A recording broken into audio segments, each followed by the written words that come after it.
¿Se considera usted justo, hermano? Diría usted, soy una persona justa. Hermana, ¿usted se considera justa? Diría que cuando habla con justicia, cuando reclama por lo justo, cuando discute, porque nosotros discutimos en casa, ¿no? Discutimos entre esposos, discutimos con los hijos. ¿Será que en nuestras discusiones somos justos? Discutir es algo normal. Hay un encuentro de ideas, de pensamientos. Lo que no está bien es que a veces al discutir somos bastante injustos también. No sé si se ha encontrado en alguna discusión donde había un asunto que discutir y de pronto la persona que está discutiendo como que te tenía guardadas 2 o 3 cositas que te quería decir. Y uno dice, caray, como que esta pelea ya no es justa, ¿no? Estábamos hablando, no sé, del perro y ya me están sacando 2, 3 cosas de hace 4 años. Eso no es muy justo, ¿no?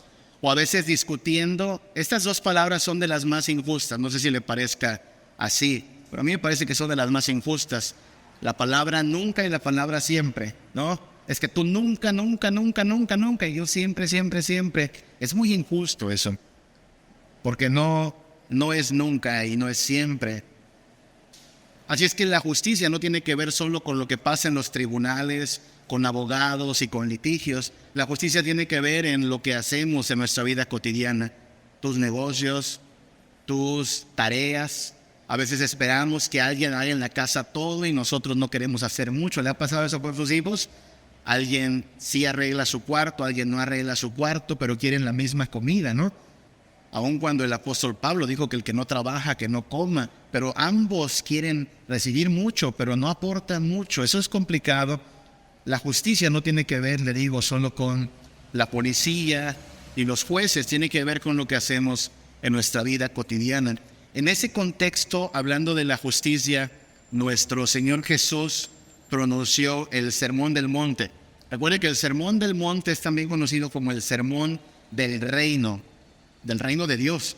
En todo ese sermón, Mateo 5, 6 y 7, Jesús habla del reino de los cielos.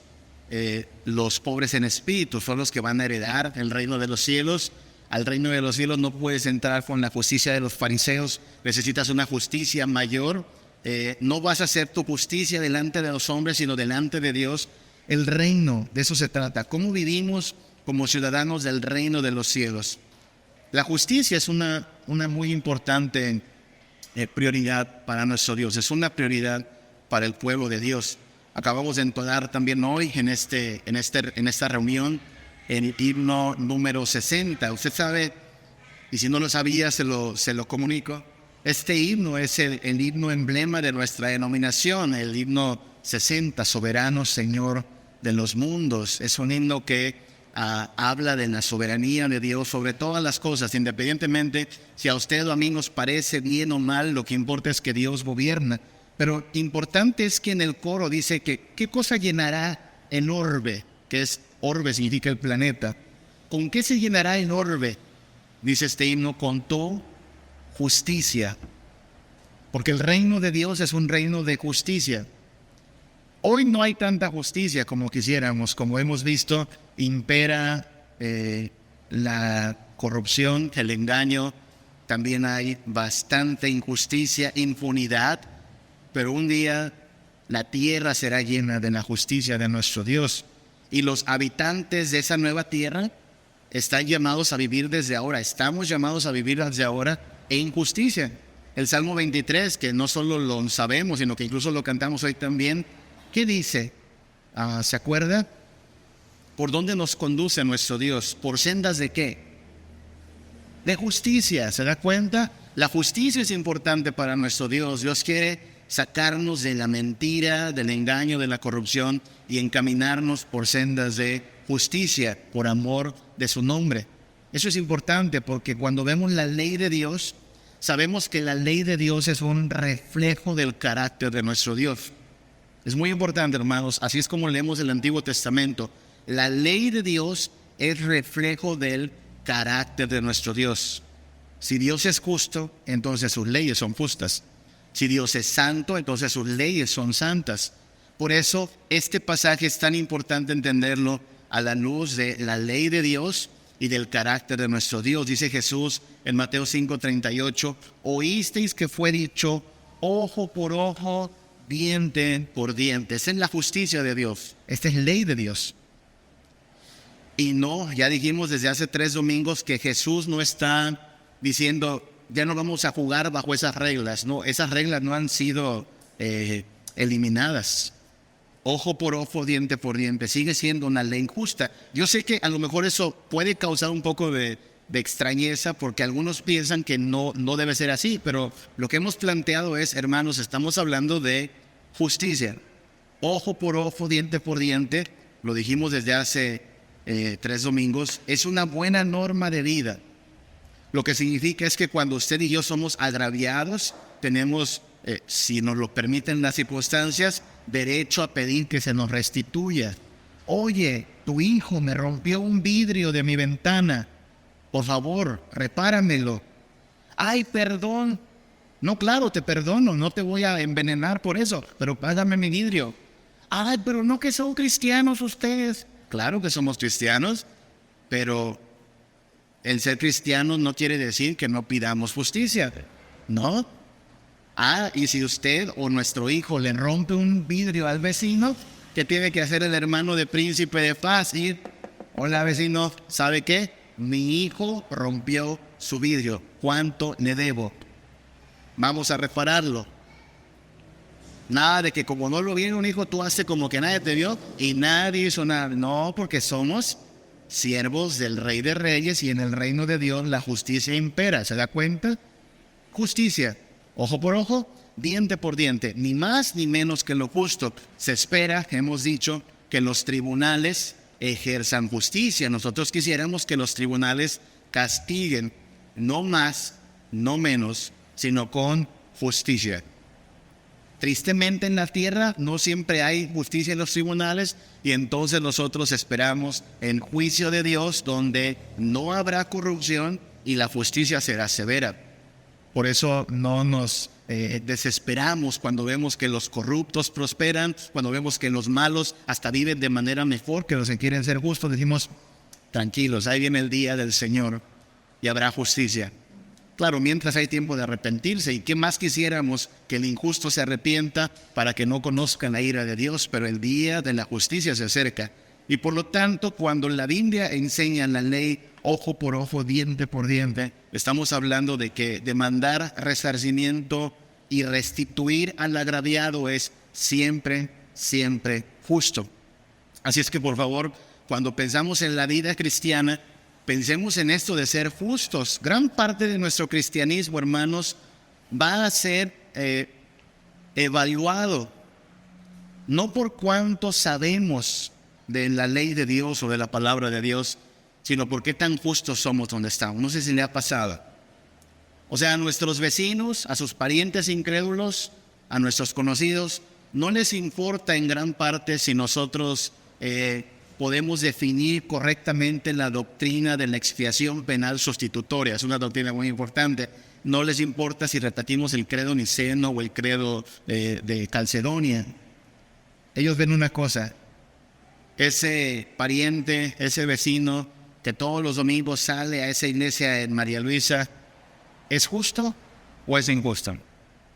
Saca a su perro, mi vecina saca a su perro y ese perro anda repartiendo sus gracias por todos lados. Si no las limpia, mira, los cristianos, ¿se da cuenta? No paga sus deudas, le debe no sé cuánto a la señora de Labón, le debe no sé cuánto al Coppel, le debe no sé cuánto a la de la tienda, ha pedido fiado todo este tiempo, pero muy cristianos que se dicen, ¿se da cuenta? Ellos no nos evalúan de acuerdo a nuestro conocimiento de la Biblia. No estoy diciendo que no es importante el conocimiento de la Biblia, debemos saber la Biblia, pero debemos vivir en justicia. Y de nada sirve un pueblo que está lleno de conocimiento de la palabra de Dios, que no es malo, insisto, pero que no vive en justicia en la vida cotidiana. Por eso es importante la justicia. Dirá, ¿pero eso acaso no significa darle mucho énfasis a las obras, pastor?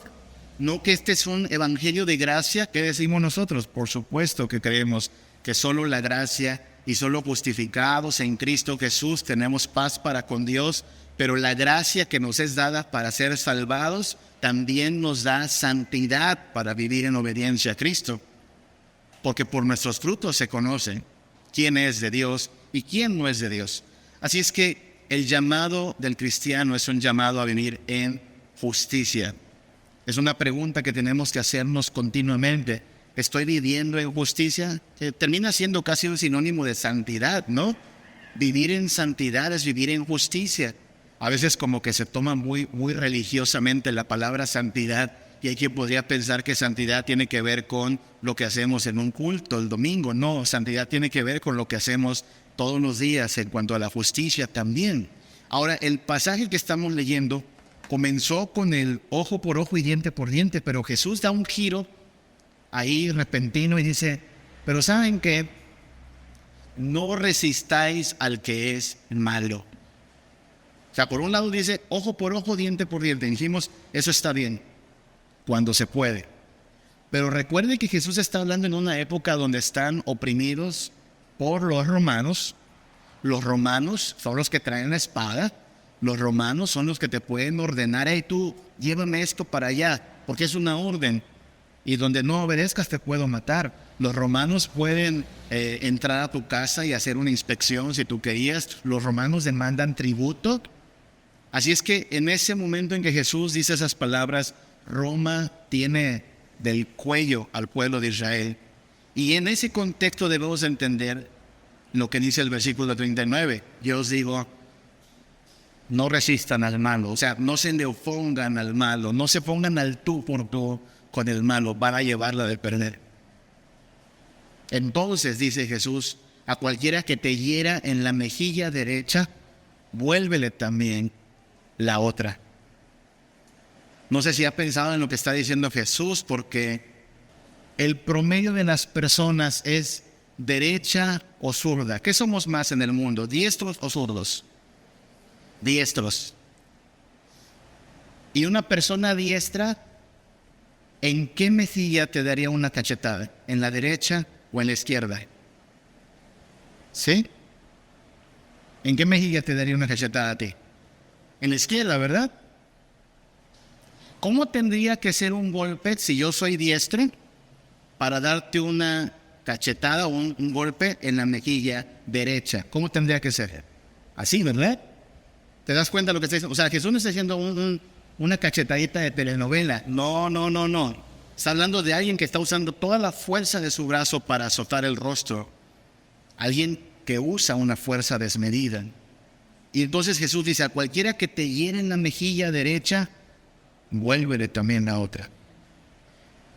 No sé cuántos de ustedes estén enterados de el movimiento de resistencia que hubo por allá de los años 60 en Estados Unidos. El gran promotor fue un pastor llamado Martin Luther King, negro. La esclavitud había sido abolida mucho tiempo antes en Estados Unidos, pero en esa época había baños para negros, baños para blancos, lugares para negros, lugares para blancos. En el mismo transporte público había lugares asignados para los negros, lugares asignados para los blancos. Y usted no podía entrar como hoy podemos entrar a una cafetería. Si usted y yo hubiésemos sido de piel negra, no podíamos entrar a una cafetería y decir, quiero un café, por favor. Si había una mayoría de blancos, le habrían dicho, no te vamos a servir. Te tienes que largar. Y la comunidad negra fue muy astuta, se armó de valor y de pronto empezaron a asistir a lugares a donde tenían prohibido asistir, sabiendo una cosa, los iban a maltratar, los iban a menospreciar. Y muchas veces lo que pasó, puede usted documentarse, esto está documentado, es que ellos saben que cuando se planten, por ejemplo, en una cafetería a pedir que les sirvan, la persona no les va a servir, lo siguiente que hará será llamar a la policía.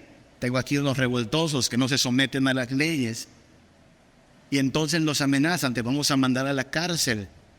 ¿Y sabe qué? Los negros se acostumbraron a visitar la cárcel, 72 horas de arresto por disturbios. Ellos estaban dispuestos a hacer eso. Es parte de lo que se entiende de esta forma de reaccionar. Debes estar dispuesto a que te va a tocar recibir un maltrato. cuando estás oprimido, cuando eres menospreciado, no estás en ventaja, estás en desventaja. Si alguien te hiere en la mejilla derecha, vuélvele también la otra. No te va a matar. Sí va a doler, pero no te va a matar. Versículo 40, el que quiera ponerte a pleito, imagínese ponerse a pleito con un romano en aquella época, vamos a llevarla de perder. No empieces un pleito. ¿Quiere quitarte la túnica? Dale la túnica. Es más, dale la capa también. Dale la capa. Vas a conservar la vida. Y cualquiera que te obligue a llevar una carga por 1 milla, lleva incluso 2, ve con él 2. Al que te pida, dale. Al que quiera tomar de ti prestado, no se lo rehuses. ¿Qué está haciendo Jesús? Jesús está primero que nada definiendo al malo, ¿no?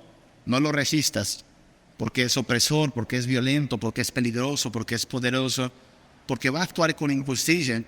Y es tan malo que si tú vas y lo demandas, ¿sabes qué va a pasar? Peligro, y es compadre del juez y te va a ir peor a ti. Así es que no es momento de andar de revolucionario. Entonces, esa es la idea que hay detrás de este pasaje. Ojo por ojo es una medida justa, pero no siempre se tiene un trato justo. Y decíamos el domingo pasado, déjenme rápidamente lo recordamos, cuando no podemos tener justicia, la justicia que queremos, hay que escoger el mal menor. El mal menor. Eso pasa incluso cuando voy por la calle. No sé si le ha pasado.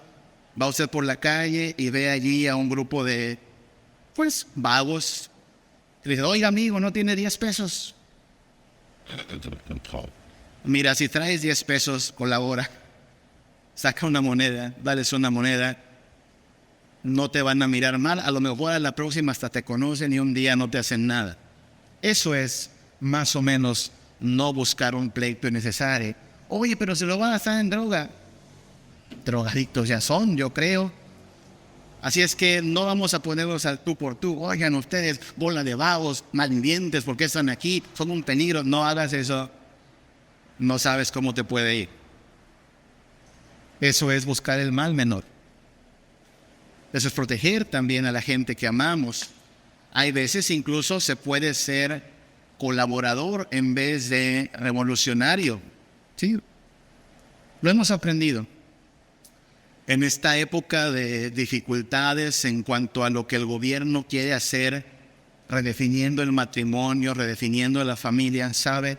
Nunca lo pensamos, pero hemos encontrado algunos aliados entre los católicos. No estoy diciendo que tengan una doctrina correcta. Todo aquel que cree en alguien más aparte de Jesús no tiene una doctrina correcta. Solo en Cristo hay salvación. Pero ellos creen en el matrimonio, solo hombre y mujer, y en la familia como Dios la creó. Nosotros también, colaboramos. Colaboramos por un bien mayor. Insisto, no estoy diciendo que seamos iguales. Creemos que solo en Cristo hay salvación, pero a veces es mejor ser colaborador que andar haciéndole al revolucionario. Y decíamos algo más, la justicia de esta tierra que es imperfecta, que es fallida o a veces hasta ausente, no cancela el juicio final. A lo mejor aquí nos molesta, nos enchila, nos hace sentir impotentes, tanta maldad y tanta injusticia, hermanos, eso no cancela el juicio final. Y en ese día habrá justicia. Mientras tanto, nosotros resistimos. Nosotros como creyentes, armados de la verdad, aferrados a la esperanza en Cristo, tenemos que resistir.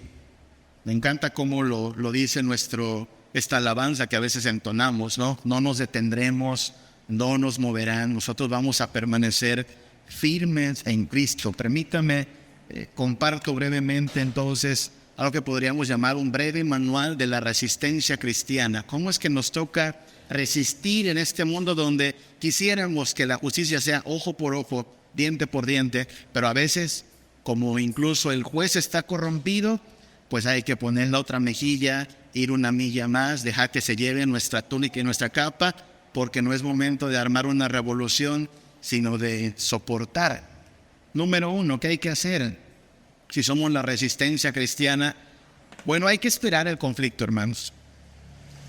O sea, el conflicto no es a lo mejor nos toca tener problemas. No, hermanos, desde que estamos del lado de la verdad, del lado de la decencia, del lado de la justicia, vamos a enfrentar conflicto. Vamos a enfrentar oposición. Para el mundo somos los fanáticos, para el mundo somos los extremistas, para el mundo somos la causa del retroceso cultural. Así nos dicen, ignoran que en realidad lo que ha avanzado la cultura es gracias al cristianismo, pero ahora conviene decir que el problema son los cristianos. No es nada nuevo. Las primeras persecuciones de cristianos pusieron ese mismo motivo. Los malos de esta historia son los cristianos. Se quemó Roma. ¿Se acuerda usted que hubo un día en que Roma se quemó? Nerón, ese malvado emperador. ¿Sabe a quién le echaron la culpa? ¿A los cristianos? Nosotros ni siquiera queremos andar de incendiarios, pero es fácil siempre echarle la culpa al pueblo de Dios. Podemos esperar el conflicto. ¿Sabe por qué? Nuestro mismo Señor lo dejó en claro. En Juan capítulo 15, versículos 18 al 19, dijo Jesús: si el mundo os aborrece, y vaya que lo hace, sabed que a mí me ha aborrecido antes que a vosotros. Este es Jesús diciendo, saben, los van a aborrecer, pero tranquilos, hasta a mí me han aborrecido. Si fuerais del mundo, si fueran sus compadres, sus amigos, los del mundo, el mundo los amaría, porque el mundo ama a lo suyo. Pero porque no sois del mundo, antes yo os elegí del mundo, por eso el mundo os aborrece. Y hermanos, he aquí la razón por la cual nuevamente le pido que ore por un servidor. Porque la iglesia históricamente ha tenido la tentación de amoldarse al mundo para caerle bien al mundo. Me gustaría decir que todos en la iglesia que componemos el presbiterianismo en México creemos en la inerrancia de la Biblia, la salvación solo por gracia, pero de vez en cuando uno se da cuenta que hay gente que la Biblia la pone en segundo término y empieza a decir, oye, y si le damos entrada a estas ideas tan novedosas, ¿no? Como el feminismo, como la agenda LGBT. Y si dejamos de ser tan estrictos, ¿no te parece que eso del infierno como que ya suena muy anticuado? Por favor, ¿quién quiere creer en el infierno? Dejemos de predicar el infierno y entonces el mensaje será más atractivo. ¿Se imagina usted algo así? Suena como raro, pero asústese, hay gente que piensa así. Y ahora, ¿qué va a pasar si un día la iglesia dice, ¿saben qué mundo? Nos hemos dado cuenta que hemos sido muy exagerados, ¿no? Nos lo tomamos muy en serio. Fíjense que el pecado no es tan grave.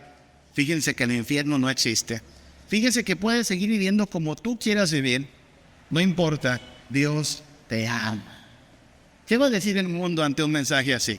¿Nos va a amar o nos va a aborrecer? Nos va a amar. Va a decir, wow, los cristianos se volvieron buena onda. Los cristianos de pronto, ya era tiempo de que entendían, mente tan cerrada que tenían, ya por fin se han adaptado a los tiempos. Pero seguimos leyendo la Biblia y diciendo, pues no ha cambiado. A lo malo se le sigue llamando malo, a lo bueno, bueno. Tu liberalidad sexual aquí se sigue llamando adulterio y fornicación. Tu libertad de género, tu liberación feminista, aquí se sigue llamando promiscuidad y también se sigue llamando sodomía. Y Dios lo aborrece. Y también tu corrupción y también tu mentira. Y Dios no solo lo aborrece, sino que establece que si no hay arrepentimiento pronto y sincero, lo único que te espera es infierno y lloro y crujir de dientes. Un mensaje así, ¿cómo han recibido por el mundo? ¿Acaso el mundo nos dice, gracias cristianos por decirnos la verdad? Gracias cristianos, esperábamos que nos digan cosas tan importantes. ¿Eso hace el mundo? No. Estos cristianos siempre con sus cosas. El mundo nos aborrece. Debemos esperar el conflicto, hermanos. No estamos en territorio amigo, estamos en territorio hostil. Y aquí nos toca resistir. Armarnos del Espíritu de Dios, de todo su poder, de toda su fortaleza y valentía y mantenernos firmes. Y eso es también algo importante, necesitamos buscar fortaleza. no en nosotros mismos. Nosotros somos lo más débil que puede haber. Necesitamos encontrar fortaleza en aquel que es más fuerte que el mundo mismo, ¿no? El mundo parece feroz, parece tan imponente con todo lo que hace contra el cristianismo, pero nosotros confiamos en esto. Mayor es el que está con nosotros que el que está en el mundo. En Él nos fortalecemos, en Él nos afianzamos, Él es la roca de nuestra salvación. El mundo puede levantarse y rugir, pero el Señor nos amparará siempre. Salmo 144:1 es una oración de confianza. Bendito sea Jehová, mi roca, quien adiestra mis manos. ¿Para qué? Para la batalla. Nos va a tocar pelear batallas, pero el Señor nos va a adiestrar, quien adiestra mis dedos para la guerra. Es decir, sí nos va a tocar enfrentar conflictos, hermanos, dificultades, batallas, guerras, pero la fuerza no está en nosotros, la fuerza está en Cristo Jesús, en Cristo Jesús. Hermanitos, el miércoles estaba, le digo, atemorizado, es más, le dije a Martita, ora por mí, me siento bastante pequeñito ante todo lo que hay que hacer, de verdad. Pocas veces en mi vida he sentido, gracias a Dios, esta especie de ansiedad espiritual. Y sé que mi esposa oró por mí, pero además Dios me consoló, porque cuando piensas, lo que me toca hacer, tú sabes que va a estar difícil, pero el Señor consoló mi corazón. ¿De cuándo acá has sido tú? ¿De cuándo acá tú haces las cosas? Es Dios quien nos sostiene, es Dios quien nos ampara. Y entonces, mi alma descansa, ¿sabe? El otro día le pude decir a Marita, ya, Dios me ayudó, Dios me consoló. Es Él quien nos fortalece, es Él quien nos prepara. Salmo 27:1, Jehová es mi luz y mi salvación, ¿de quién temeré? Jehová es la fortaleza de mi vida, ¿de quién he de atemorizarme? Le pasa a usted también, estoy seguro, cuando sabe que su casa tiene problemas y usted se pregunta, ¿cómo le voy a hacer para resolver tantos problemas? Al final del día no es usted, hermano, hermana, es el Señor que dirige su vida. A lo mejor en su trabajo también enfrenta dificultades de toda clase y pregunta, ¿cómo voy a sacarnos de este problema? Al final del día, hermanos, es el Espíritu de Dios el que nos fortalece, el que nos sostiene. La batalla es del Señor. En Él nos fortalecemos, en Él somos adiestrados, no vamos a tener temor. Bueno, nosotros sí tenemos temor, pero en el poder de Cristo Jesús el temor es disipado porque nos estamos fortaleciendo en el Señor y en el poder de su fuerza. Lo que tenemos que pedirle como iglesia es bastante fuerte la opresión del mundo, la corriente de la carne, la diversidad de maldades que hay contra la iglesia, pero nosotros nos fortalecemos en Cristo y perseveramos. Claro, hay que ser astutos. ¿Sabe qué hay que hacer? Hay que ganar influencia. Ganar influencia. ¿Qué significa ganar influencia? Bueno, ir encontrando personas, encontrando aliados que estén de nuestro lado. Nosotros creemos en la verdad. Cuando encuentre un cristiano, denle gracias a Dios. Yo creo que es lo que debemos agradecer como iglesia. Ante el mundo somos unos locos, pero aquí estamos en el mismo sentir. Queremos amar la verdad. Queremos mantenernos en santidad. Ellos nos llaman fanáticos, nosotros nos llamamos hermanos. Y peleamos juntos y nos mantenemos juntos. Y educamos a nuestros hijos en estas creencias. Estamos influyendo en ellos. Y compartimos al vecino o a quien tengamos al lado en evangelio porque queremos influir. Porque cuantos más se pasen del reino de las tinieblas al reino de la luz, tendremos mayor influencia. Y por eso rogamos, ¿cómo rogamos que algún día algunos legisladores también se rindan ante nuestro Señor? ¿Sabe por qué? Porque cuando algunos legisladores estén más del lado de la verdad, serán menos los votos por la corrupción, serán menos los votos por malas leyes. Y también le rogamos, ¿por qué no?, que algunos de los empresarios de este país y del mundo se vuelvan a Cristo, porque entonces no oprimirán tanto a sus trabajadores, sino que serán justos, que queremos justicia.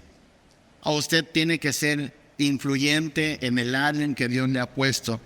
En ese hogar, con esos hijos, usted debe influir con el evangelio, con esos vecinos, con esa familia. A mí me toca un área de influencia en el lugar donde estoy. A usted en su trabajo, en su vocación, le toca un área de influencia. Tenemos que hablar Tenemos que hablar de las virtudes de nuestro Señor Jesús, comunicar acerca de su reino, su poder. Así lo dice Hechos 4:32, hablando de la iglesia. Dice, la multitud de los que habían creído, Hechos 4:32, la multitud de los que habían creído era de un corazón y un alma. Un corazón, un alma. Cuando usted encuentra una persona que tiene un corazón y un alma, con nosotros hemos encontrado un aliado. Es bien bonito tener aliados en la verdad, en la palabra. Pensar que amamos al mismo Dios, creemos la misma verdad. Y entonces, bueno, sí, vemos que el panorama puede ser muy, muy feo, pero no estamos solos. Dios nos ha regalado esta comunidad, hermanos. Eso es ganar influencia. Hechos 9:31. Entonces las iglesias tenían paz por toda Judea, Galilea y Samaria. Y eran edificadas andando en el temor del Señor y se acrecentaban, fortalecidas. ¿Por quién? ¿Quién fortalecía esta unión? ¿Quién fortalecía esta hermandad? El Espíritu Santo. El Espíritu Santo. Note que está hablando Judea, Galilea y Samaria, que es lo que Jesús prometió en Hechos 1:8. Me seréis testigos aquí, en estos lugares, y está cumpliendo su palabra. Entonces, hermanos, no es tiempo de estar callados y no hablar de Cristo. Es tiempo de hablar de nuestro Señor, que es Rey de justicia y verdad, ir ganando influencia. En eso consiste hacer discípulos, hablarles de Cristo, en la esperanza de que se pasen a nuestro bando. Y cuando se pasen a nuestro bando, el reino de los cielos va creciendo en la tierra y entonces se manifiesta quien gobierna. Y así resistimos. Hay que aplicar astucia, hermanos. Resistir, saber cuándo demandar ojo por ojo, diente por diente, y cuándo mejor ponemos la otra mejilla, escogiendo el mal menor, requiere de mucha astucia. Y astucia no significa hacer cosas malas, ¿ok?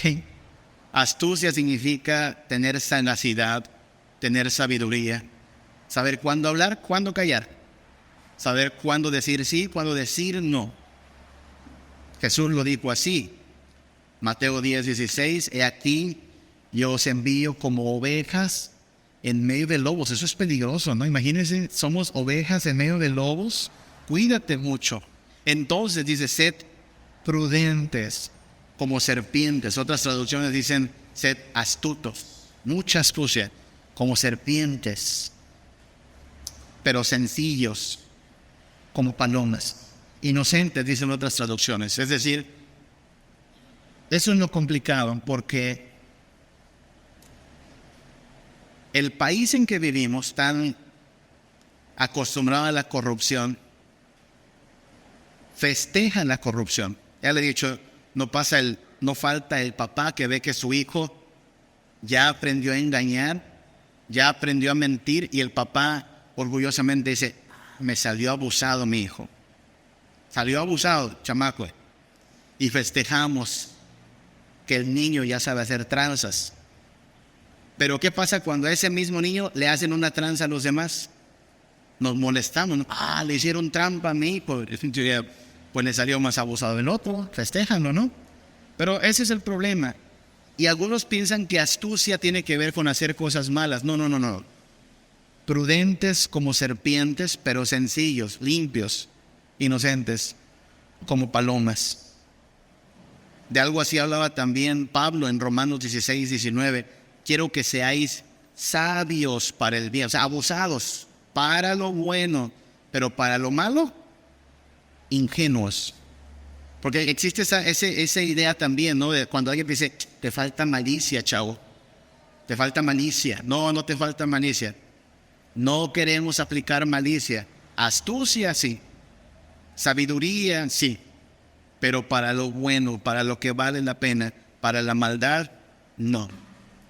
Muchas áreas de nuestra vida requieren astucia y sagacidad. Yo estoy contento, le cuento rápidamente también, que Dios nos permitió aplicar aquí un poquito de astucia en la familia Hernández Clemente. No es novedad, les hemos contado que nosotros educamos en casa a los chaparritos. Y eso requiere pues que hagamos nuestra tarea, pero no significa que somos una especie como de fanáticos, ¿ok? No estamos en contra del conocimiento ni de la ciencia, creemos en el conocimiento y en la ciencia que son de Dios, pero decidimos hacer esto. Ahora, cuando llegó el momento, hace un año, comenzamos un proceso que se llama certificación. ¿Y qué es? Ir con la autoridad, que es en este caso la Secretaría de Educación Pública, iniciar un proceso para que el conocimiento de la alumna sea evaluado. El viernes alcancé a llegar así a la graduación de mi hija y lo comparto porque en verdad es una victoria para mi familia en este caso, pero para todos aquellos que quieren emprender esta forma de educar. ¿Sabe qué? Lo que presumo es, fuimos astutos y nos ahorramos 5 años de adoctrinamiento por uno de certificación. Y sí se puede. Nada más que hay que ser como astutos, sagaces. Señor gobierno, voy a colaborar hasta donde me lo pida, pero no voy a colaborar en todo. Hay cosas en las cuales yo tengo autoridad sobre mi casa. De eso se trata, ¿se da cuenta? No estamos armando revoluciones, no estoy yendo con una pancarta, ¿no? Abajo la SEP, abajo las... No, que sigan la Secretaría de Educación, pero estamos encontrando formas astutas de no ceder donde no es necesario ceder. Y usted lo puede hacer en sus negocios también, habrá formas, y en su familia, y en todas las cosas que competen de la vida cotidiana. Mucha astucia, porque ante el único al que nos rendimos sin reservas es San Cristo, pero en todo lo demás hay que ser muy astutos. Finalmente, esta resistencia demanda que nosotros vivamos en justicia. Demande justicia.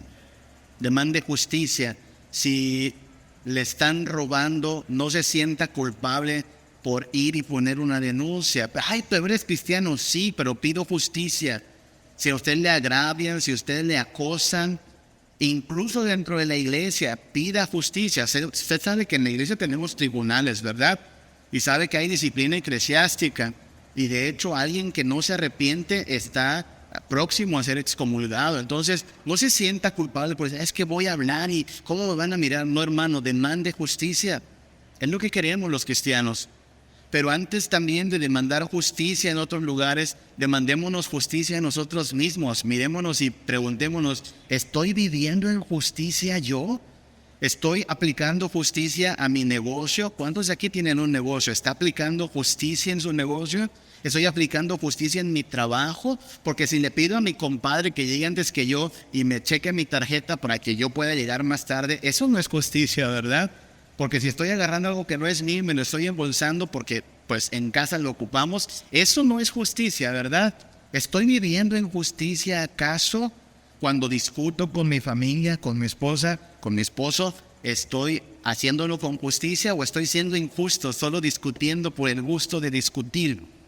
Porque, claro, vivimos en la gracia del Señor, pero miren la relación que establece la Biblia entre la gracia de Dios que se ha manifestado para salvación. Así dice Tito 2, 1 al 12.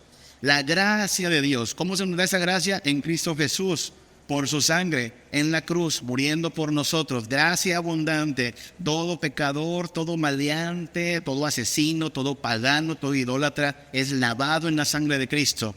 Ya estamos bien, ¿sí?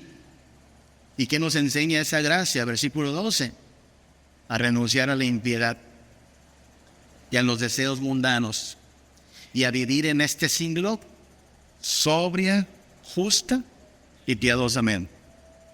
Así es que un cristiano es alguien que ha sido lavado por la sangre de Cristo, limpiado por la gracia de su provisión para nosotros, pero que por la evidencia de una vida de sobriedad, justicia y piedad, se notará que en verdad es cristiano.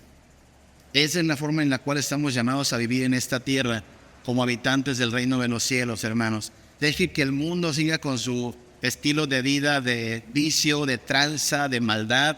No conocen a Dios, no se les puede demandar otra cosa, tristemente. Cuando pueda, pida ojo por ojo, diente por diente. No se sienta mal de demandar justicia. Demandemos justicia para nosotros mismos y que la norma de nuestra vida, para la gloria de Dios, para que vean las virtudes de aquel que nos llamó de las tinieblas a su luz admirable, que sea la sobriedad, la justicia y la piedad. Y entonces, pues para eso no es necesario alargar este culto, ¿no? Este culto es parte de nuestra devoción a Dios, pero hay que ir a esta semana a vivir precisamente de esta forma, sobria, justa y piadosamente, en todo lo que hagamos, en todo lo que somos, no para nuestro orgullo, sino para la gloria de nuestro Dios.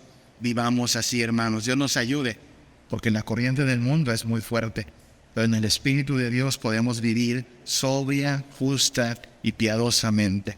Vamos a orar a nuestro Dios y pidámosle que nos encamine por sendas de justicia, por amor a su nombre. Padre, te damos muchas gracias por amarnos y bendecirnos, por salvarnos de la muerte y el infierno en la sangre de tu Hijo Jesús, Padre.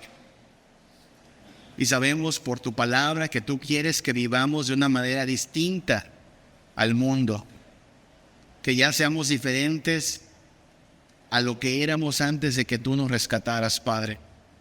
Si en el pasado para nosotros era normal el fraude, era incluso motivo de alegría, la tranza, el vicio y la injusticia, te pedimos que ahora, Señor, cada vez más tengamos arrepentimiento por nuestro pecado, conciencia de que nada que sea mentira o fraude recibe tu bendición, Padre. Que al hablar lo hagamos con justicia, que al trabajar o negociar lo hagamos con equidad.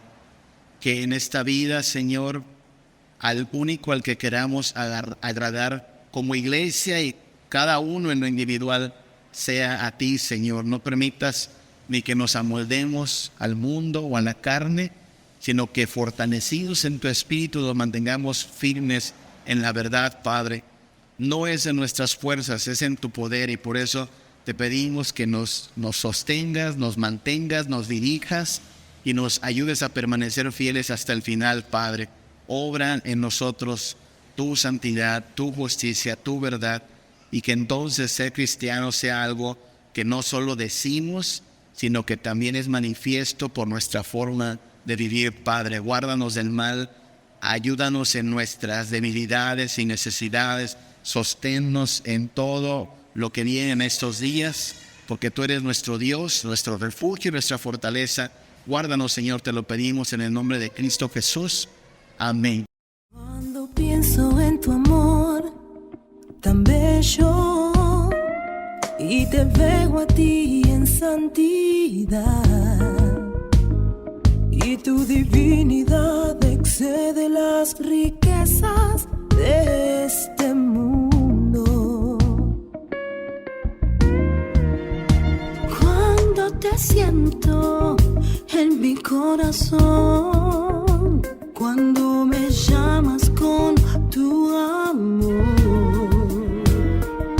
cuando todo está como a la